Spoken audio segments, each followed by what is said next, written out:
లోకమును ఎంతో ప్రేమించెను. దేవుడు లోకమును ఎంతో ప్రేమించెను.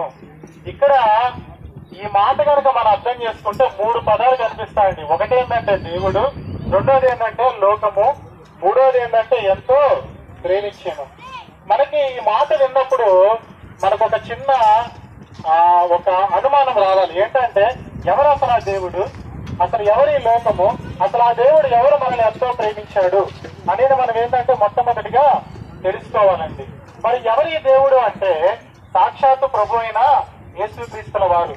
మరి ఈ రోజు నువ్వు నేను బ్రతికి ఉండడానికి, నీ జీవితం నా జీవితం చక్కగా ఉండడానికి, మనందరి పాపాల నిమిత్తమై 2000 సంవత్సరాల క్రితము ఈ రోజు నువ్వు నేను ఏ శరీరాన్ని అయితే ధరించుకొని ఉన్నామో అదే శరీరాన్ని ధరించుకొని కేవలం నీ కోసం నా కోసం భయంకరమైనటువంటి మరణాన్ని విచి చూడడానికి ఈ లోకానికి దిగి వచ్చారండి. అందుకే ఆయన ఏమంటున్నారంటే దేవుడు అని అంటూ ఉంటున్నాడు. మరి మనకు ఒక చిన్న అనుమానం రావాలి. మరి ఆయన ఎందుకు శరీరధారిగా రావాలి? ఆయనకు ఉండాల్సినటువంటి అవసరం ఏమిటి? ఆయన చనిపోవడం ద్వారా మనకు వచ్చేటువంటి ప్రయోజనం ఏమిటి? ఒకటే ఆయన ఉద్దేశం ఏంటంటే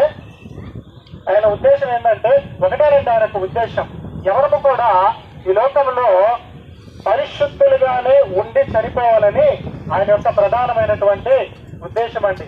సాధారణంగా మనం ఏమనుకుంటామంటే ఈ లోకంలో మనం జీవించేటువంటి జీవితము ఈ కొన్ని సంవత్సరాలే, తర్వాత మనకంటూ ఒక జీవితము